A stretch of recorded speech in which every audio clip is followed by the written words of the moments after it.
really think about it, like it's actually humans that don't believe in us. God did.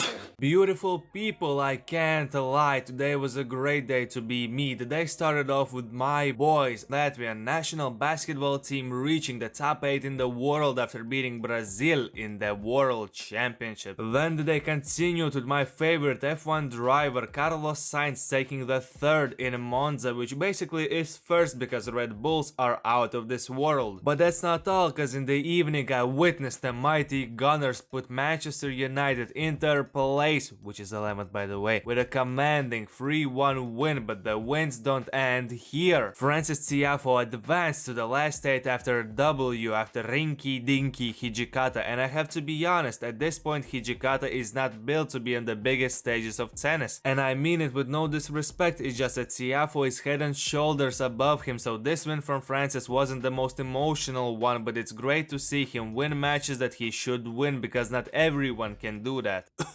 But last and most certainly not least, let's give it up for the streak breaker, tennis foundation shaker, risk taker, you might as well call her the Undertaker the way she came back from being a set down. Let's give it up for Jelena Ostapenko. Yeah, I love to talk about her fitness, people love to talk badly about her fitness, this fitness that, how about fitness dick in your mouth bitch, as she's the one in 50-1. She is the only player in 2023 that was able to defeat Iga after losing the opening set, but am I surprised that this happened? Hell no! As I said before the match, Alona does not fear Iga, Alona welcomes the challenge, Alona enjoys the big stage, and she showed out tonight. It was her best match at the US Open in terms of winner to unforced error ratio, but most importantly it was her best match mentally. And even though it might sound absurd to some, but in my opinion that's where she wins these matches against Iga. Obviously her aggressive playstyle that clearly is not handy for Swiatek helps, but there is no way that Iga doesn't have their head-to-head stats in the back of her mind. Iga looked tentative, Iga looked scared, Iga looked like she feared her opponent, but you know, in general this was a beautiful full circle moment that happened here, because the last person to beat Iga before she became the #1 in the world was Ostapenko, and ultimately she was the one who took that spot away from her. I also want to add one thing, Swiatek is still #1 in my rankings, cause my rankings don't have fake, pathetic, awful human beings on it, so Iga still deserves respect and definitely has my respect. She's already a legend of the game at the age of 22, so Swiatek fans, don't take this too hard, it's just that she got in front of a Ostapenko train and sometimes you just can't stop it. Like the video, subscribe to the channel, and until next time,